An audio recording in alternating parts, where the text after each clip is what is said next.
Running slightly behind after the excitement of the track repair.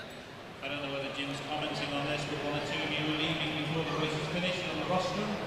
It's a bouncy rostrum, so the rules are you cannot leave the rostrum until the race is over. The referee pointing out the rostrum is bouncy. And you never want to get involved with the bouncy rostrum. Can I rub your beard again, Paul? Paul's got his fantastic beard. Hang on. We need to show everyone on the stream Paul's new beard, because it might not last that long. And Paul's beard is a thing of wonder. Look at that beard. Hang on. Where's it? Oh, but it's around the other way. Okay. Look at that beard. That is the greatest beard in the history of television. No, more beard. I need something more beard. Can you rub the beard in a kind of I'm smoking a pipe sort of way? And you know what? He's not homeless. It's amazing. Anyway. It's only fair to do a bit for the TV people as well as the live audience. Anyway, all you watching out there, listening out there in Milton Keynes, this is the GT12 World Championships, the radio-controlled cars. Ah, Mark. So one installation lap.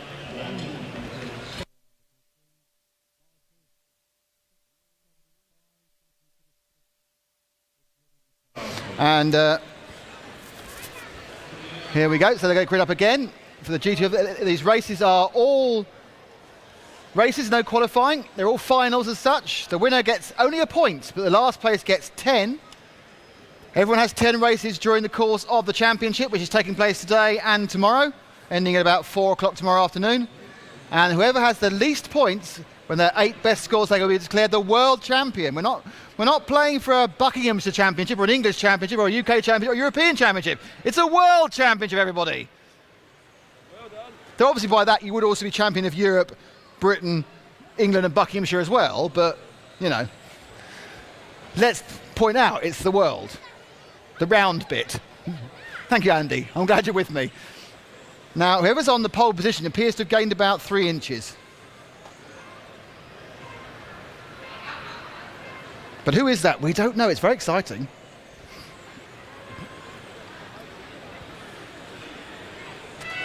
And away he goes quite slowly, but he has held the lead, and that is David Foster. So David Foster in the bronze car, very rare colour to see in RC racing, bronze. I think second is, I think it's Neil Mottram in second. Oh, and that's the end of the lead that was David Foster. No, it's Mark Rogers who's second and Craig Mawson in third. Oh, they've all hit each other, and then that's not the order anymore. So the yellow car is leading, or the fluorescent yellow car is leading. I'm not quite sure who it is. It's Greg Williams again. So Greg Williams takes the lead. In second place is David Foster, and in third place it's Mark Rogers, I think. But certainly nicely away now is Greg Williams. He's had a couple of good results already.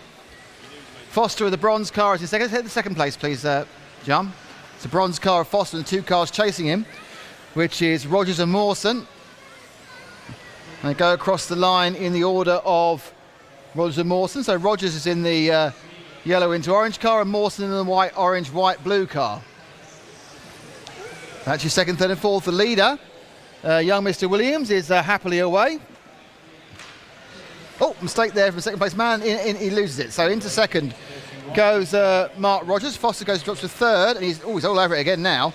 Go on the main straight. The 3 cars at the end of the straight now are second, third, and fourth in the order of Rogers, Foster, and Mawson. Rogers in the yellow and orange, Foster in the bronze, and Mawson in the coat of many colours. And Mawson is really looking now to get past Foster. The battle there for third. Oh, and he's getting very close to him. That's it. Focus on third and fourth at the moment, or keep focused on third and see what happens to him. So our bronze third place man, which is rather apt, David Foster. Gets a bit of a... Oh, and that's not worked out well from at all. So we need to move forward very quickly now to second there, which is the orange and yellow-nosed car, who's got Mawson breathing right behind. Rogers and Mawson. Williams, I remind you, is a long way away, and we're 2 1/4 down with 3 3/4 to go. Oh, that's not the corner. And it worked because they've got some very generous markings here to try and avoid too much marshalling. Normally that'd be a solid marker, but here it's kind of a flexible one. You do lose by actually going over it there because you lose your momentum. But they are right together. They both slap the colour, slap, slap, as they both go by the flapper together. Yellow and orange through the infield of Rogers. And that's not how you do it. Dear, oh dear, Mark Rogers there slamming the fence, and he's got a car behind him. I'm not sure that's a car. It might be Mark Jewett behind him in the battle for third. It is, so Jewett now is right behind Rogers in the third and fourth. That's a white car with the green wing of Mark Jewett. Looking to troll up to the back of Rogers. Oh, no, forget that. He's going to go past Rogers. So Rogers now drops to fourth, and Jewett slam dunks past someone else.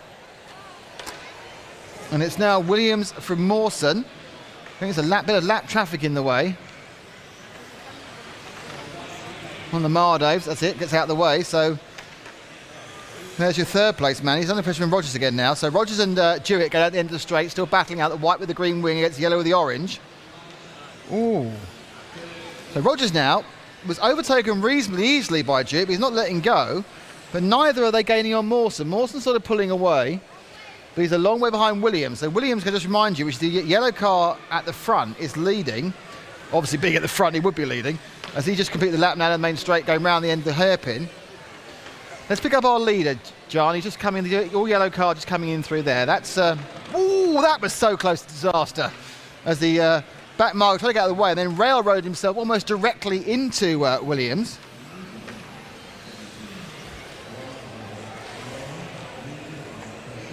Mawson's 3 and a bit seconds behind. So drop back 2 cars. And that's Mawson with the purple tail. That's his distance behind. He's not really gaining.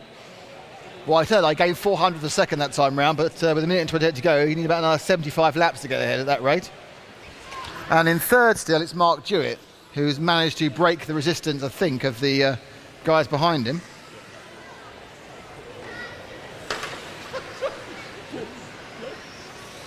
So Mawson in suspended isolation, very much as is Greg Williams.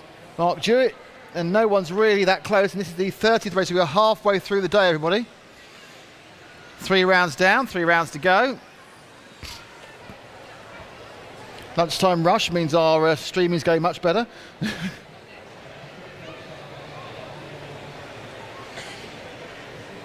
And there's still another 4.5 hours of this. Then it's pizza time, Paul.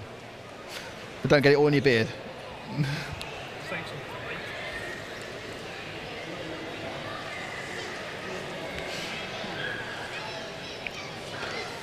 So Williams carries on lead. We're with Mawson, and we are down to 28 seconds. Let's pick up our leader. He's the yellow car in the infield right now. John, there he goes. Still Jewett in third, and the gaps are all 2.5 seconds, so they're kind of equidistant.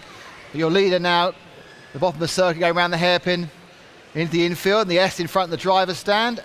He'll then switch back through what we call the Dremel turn, because Dremel are sponsors this event. Thank you very much to our favourite manufacturer of precision drills.